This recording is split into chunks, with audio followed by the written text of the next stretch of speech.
told you to step back. You're interfering with patient care. Stop compressions. He's hypothermic. They're using the wrong protocol. He's in a systole. Security, remove her now. Scan my badge. Oh my God, Dr. Bennett. Calcium chloride, 1 gram, now. Yes, doctor. Get back to the waiting area. You don't belong here. The words hit Dr. Amara Bennett like a slap. She stood in the middle of the emergency room at Columbia Presbyterian, holding her mother's medical file against her chest. Around her, machines beeped. Nurses rushed past. A man groaned in pain on a stretcher. But the only thing she heard clearly was that sentence, "You don't belong here." Have you ever been told you don't belong somewhere you helped build? Before we go further, tell me where you're watching from right now. And if stories like this matter to you, please subscribe and stay with me. Because what happens next will leave you stunned. Amara did not move. She wore dark jeans and an old university hoodie. Her natural hair was tied back in a bun. No white coat, no badge showing, just a daughter trying to check on her mother. The nurse who spoke was tall, sharp-faced, and impatient. Her name was Nurse Rachel Morrison. She had worked in this ER for 7 years and carried herself like she owned it. "I said you need to leave," Rachel repeated, louder this time. "Family members are not allowed in the trauma area." "My mother has been waiting 4 hours with chest pain," Amara said calmly. Dorothy Bennett, 68 years old. Hypertension history. "I need to speak to the attending." Rachel gave her a tight smile. "Doctors are busy saving lives. You can wait like everyone else." That tone, that smile, that quiet dismissal. Amara swallowed the heat rising in her chest. She had heard that tone before. In medical school, during residency, even after becoming chief of cardiothoracic surgery. But today she was not wearing the uniform of authority. She was just a black woman in casual clothes. A young resident rushed past them. Multi-vehicle accident coming in. Possible cardiac arrest. Rachel stepped away. "Security," she muttered under her breath while walking off. "We may need them." Amara's phone buzzed. A message from her mother sent 2 hours ago. "Baby, they still haven't called my name. I'm feeling worse." Her jaw tightened. Then the trauma doors burst open. Paramedics rushed in with a man on a stretcher. 47-year-old male. Cardiac arrest. Down for 6 minutes. No response to 2 doses of epinephrine. The room exploded into motion. "Where's the attending?" Rachel shouted. "In surgery," someone replied. "Cardiology is in conference." The resident began chest compressions. They were shallow. Too fast. Amara stepped closer without thinking. "Compression depth is off," she said quietly. Rachel spun around. "Ma'am, step back." The heart monitor showed ventricular fibrillation. The resident shocked the patient. Nothing. Again. Nothing. The man's skin had a strange pale blue tone. His fingers looked stiff. His body felt cold. Amara's brain clicked into surgeon mode. "Check his core temperature," she said. Rachel snapped. "Stop interfering." The monitor shifted toward flatline. The resident looked panicked. "We're losing him." Amara stepped forward. "Stop compressions." Rachel stared at her. "Security." A uniformed officer approached. His name badge read Officer David Cole. "Ma'am, I need you to step away," he said gently. Amara did not raise her voice. "Look at his skin. Look at his fingers. He's hypothermic. Standard protocol won't work." Rachel scoffed. "And how would you know that?" "Because I've run over 1,000 cardiac codes." Rachel laughed in disbelief. "Right." The monitor flatlined. The room went silent. Amara reached into her hoodie pocket. She pulled out her hospital ID. Not a visitor pass. Not a temporary badge. A permanent attending physician card. Officer Cole took it to scan. His eyes widened instantly. He straightened. "Dr. Bennett, I'm so sorry." Rachel froze. The resident looked closer. Recognition spread across his face. Wait, Bennett? The Bennett protocol. Amara stepped toward the patient. Resume compressions. 2 inches deep. Slow down your rate. The resident obeyed immediately. Warm saline. Now, Amara ordered. Rachel still stood frozen. Move, Amara said firmly. Rachel grabbed the IV supplies with shaking hands. Calcium chloride. 1 gram. IV push, Amara continued. Yes, doctor. Bicarb after that. The team shifted instantly. Authority had changed the air in the room. Core temperature, Amara asked. 92 degrees, a nurse replied. Exactly, Amara said. Hypothermic arrest. Standard ACLS fails here. She waited. Epinephrine. Now. Rachel pushed the medication. Charging to 300 joules. Clear. Shock. The body jerked. Nothing. Again.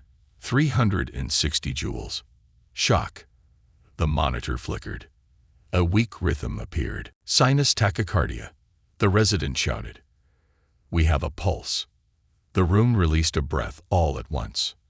The man was alive. Amara continued giving orders, stabilizing him. Her movements were precise, controlled, experienced. Within minutes, the patient was wheeled to the cath lab. Silence fell over the trauma bay. Everyone stared at her. Rachel's face had gone pale.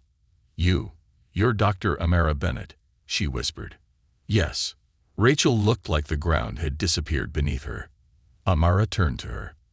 My mother has been waiting 4 hours with chest pain.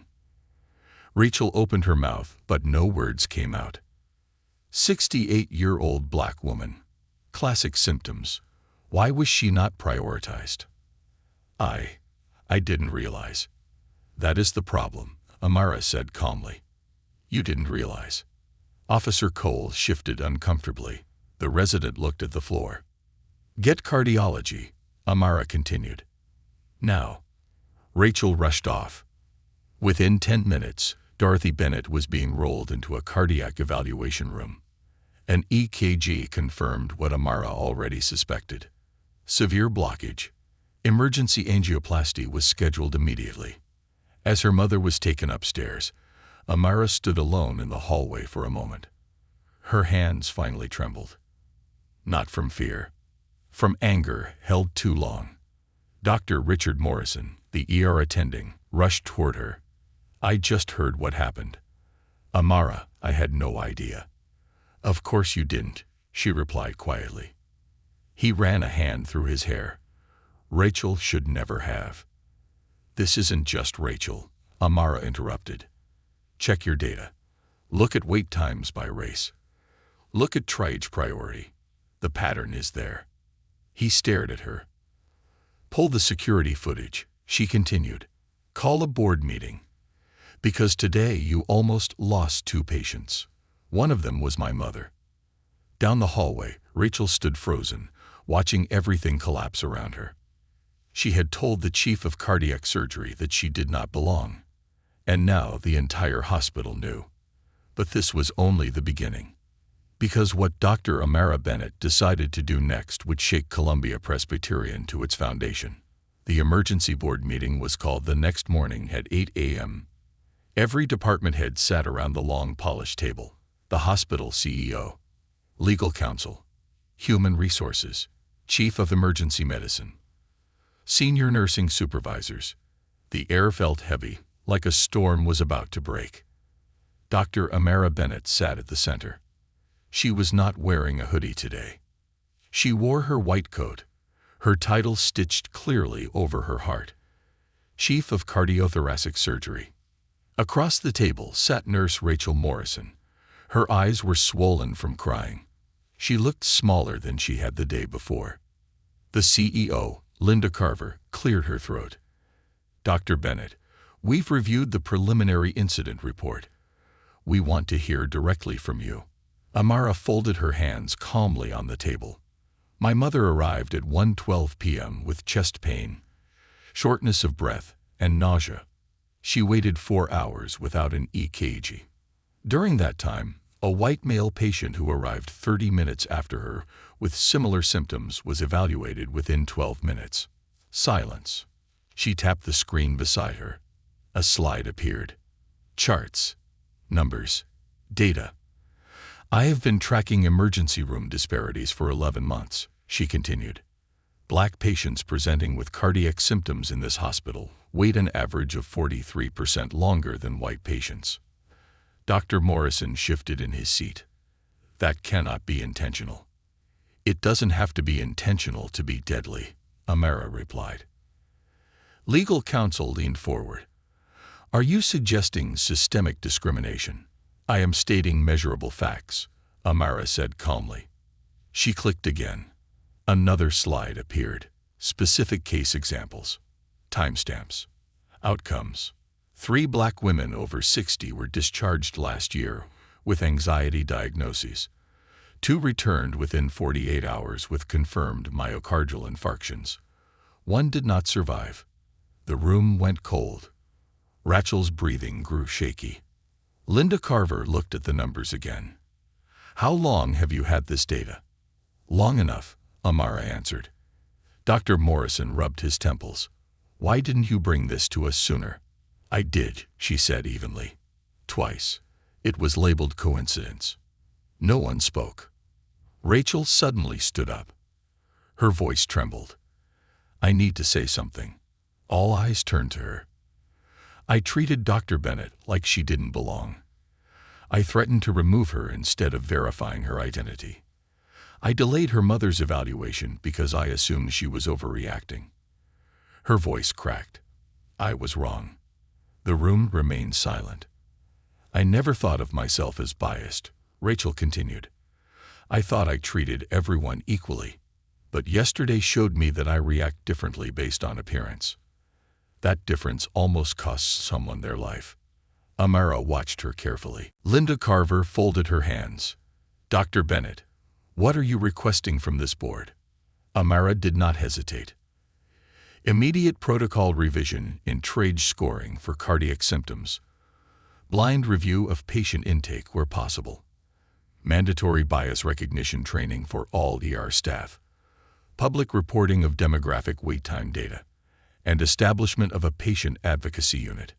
The legal counsel raised an eyebrow. Public reporting exposes liability. So does death, Amara replied calmly. Silence again. Dr. Morrison leaned forward. And Nurse Morrison. Rachel swallowed. Amara's voice remained steady. She remains employed. Heads snapped up. Rachel looked stunned. But Amara continued. She will co-lead the bias training initiative. She will publicly share her mistake. Accountability without correction is useless. Correction without accountability is dishonest. Rachel's eyes filled again, but this time not with fear. With respect, the CEO said carefully, this could attract media attention. It already has, Amara answered. She placed a tablet on the table and pressed play. Security body camera footage. Rachel's voice. You don't belong here. The room watched in painful silence as events unfolded on the screen. When it ended, no one moved. Linda Carver exhaled slowly. If this goes public. It will, Amara said. But we control how. The CEO straightened in her chair. What do you want the headline to say? Amara asked.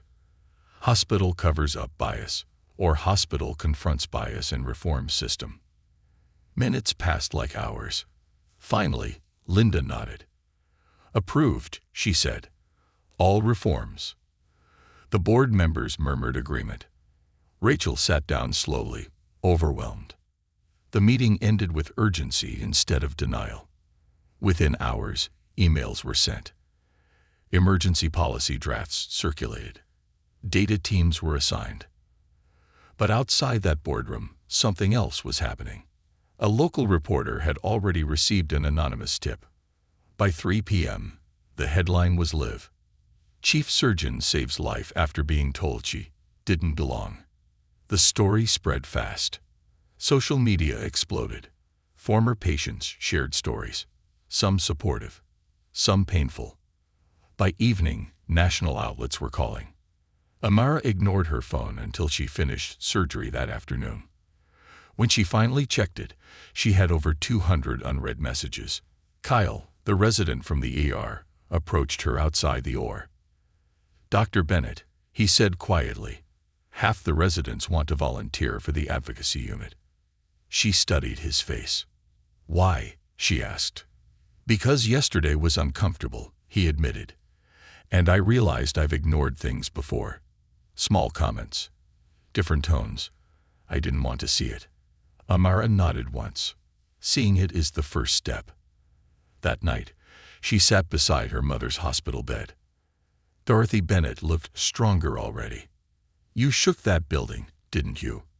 her mother asked with a small smile. "I shook it," Amara replied. "Now we rebuild it." Dorothy squeezed her hand. "Just promise me one thing." "What's that?" "Don't let this turn your heart hard." Amara was quiet for a moment. "I won't," she said finally. But the real storm had not yet arrived. The next morning, a group of nurses gathered in the ER break room. Some were defensive. "This makes us look racist," one muttered. Another shook her head. "We follow protocol." Rachel walked in slowly. The room went quiet. She stood at the front. "I was wrong," she said plainly. "And if you think this doesn't apply to you, it does." One nurse crossed her arms. "You're just saving your job." Rachel's voice strengthened. "No, I'm saving patients." The tension was thick. But something had shifted. For the first time, the conversation was happening openly. Back in her office, Amara looked at a draft proposal titled, "The Bennett Equity Protocol." This was no longer personal. This was institutional. Her assistant knocked gently. "The State Medical Board is online too." Amara took a slow breath before answering.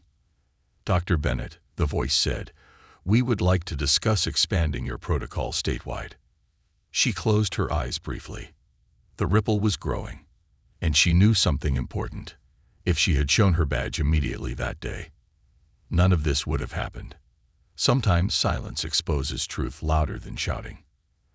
But as reforms began rolling out, resistance quietly grew in corners of the hospital. Not everyone wanted change. Not everyone believed bias was real. And one anonymous complaint filed against Dr. Bennett that afternoon would test whether this revolution could survive its first real attack. The anonymous complaint arrived 3 days later. It was sent directly to the hospital board and copied to the State Medical Board. The subject line read, "Abuse of authority and disruption of emergency protocol." Dr. Amara Bennett read it slowly. The complaint claimed she had interfered with emergency care, intimidated staff, and used her position to push a political agenda. It stated that her public comments about bias damaged the hospital's reputation. It requested a formal investigation into her conduct during the cardiac arrest incident. She did not react immediately. She had expected resistance, but she also understood something important. Systems do not change quietly. They push back. By noon, she was called into a review session with legal counsel and 2 board members. Linda Carver looked tired. "This was filed by a senior staff member," she said carefully. "Not Rachel." Amara nodded. "I assumed." "The complaint argues that you bypassed chain of command."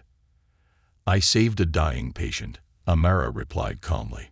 "Yes," Linda said quickly, "and that fact is documented. But we must still review the process." Amara leaned back slightly. "Then let's review it." Security footage was played again. This time, frame by frame. The shallow compressions. The incorrect medication sequence. The flatline. Then her intervention. Then the pulse returning. When the video ended, one board member cleared his throat. Medically speaking, her decisions were correct. Legal counsel added, and as chief of cardiothoracic surgery, she had authority to act. Linda folded her hands. This investigation will likely close in your favor. Likely? Amara asked. Linda met her eyes.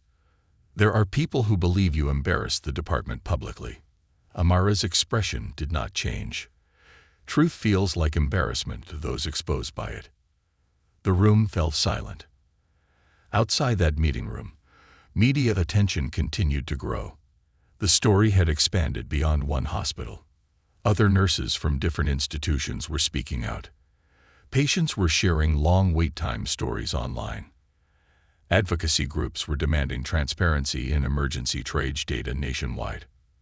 By the end of the week, 3 hospitals had requested copies of the Bennett Equity Protocol draft. But inside Columbia Presbyterian, tension was high. In the ER break room, 2 senior nurses whispered, "She made us all look bad." "She made you look bad," another nurse corrected quietly. Rachel walked in again. This time, fewer crossed arms.